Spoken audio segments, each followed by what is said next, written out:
డబ్బు విలువ. అనగనగా ఒక ఊరిలో శ్యామ్ అనే అబ్బాయి ఉండేవాడు. అతడు లేక పుట్టిన బిడ్డ. దాంతో తల్లిదండ్రులు శ్యామును చాలా గారాబం చేసేవారు.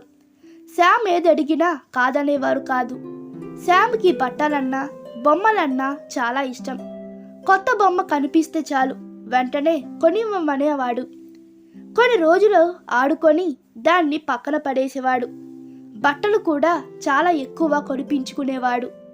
వాటిని 1-2 సార్లు వేసుకొని ఇక వాటి మొహం చూసేవాడు కాదు. శ్యామ్ గది నిండా బట్టలు బొమ్మలే. ఒకసారి వాళ్ళింటికి సరిత అనే బంధువు వచ్చింది. ఆవిడంటే శ్యామ్ తల్లికి చాలా అభిమానం. అందుకే పని పూర్తయ్యే వరకు సరితని తమ ఇంట్లోనే ఉండమని బలవంతం పెట్టింది.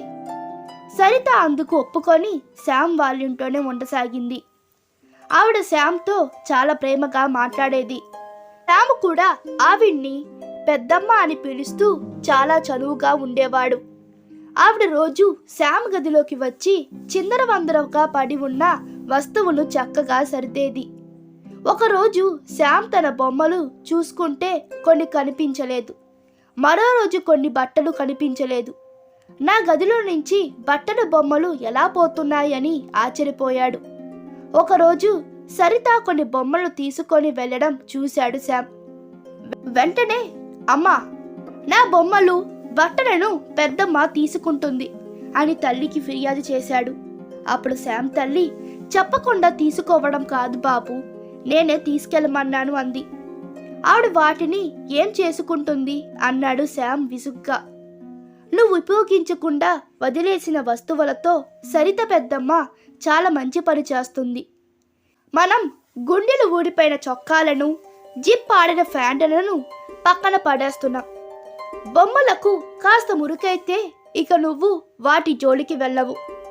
ఆవిడ వాటన్నిటినీ సరిచేసి శుభ్రం చేస్తుంది.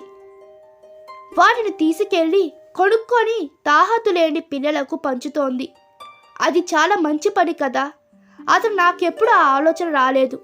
అందుకే ఆవిడ అడగగానే ఒప్పుకున్నాను అని శ్యామ్ తల్లి వివరంగా చెప్పింది. శ్యామ్ కూడా సంతోషించాడు.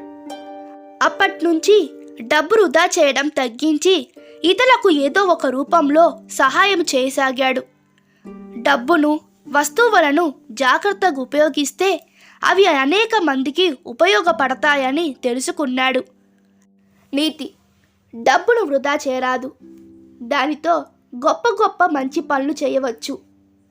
ఈ కథ మీకు నచ్చినట్టయితే మీ అభిప్రాయాలు కామెంట్లో తెలపండి. Please like, share and subscribe to my channel. Thank you.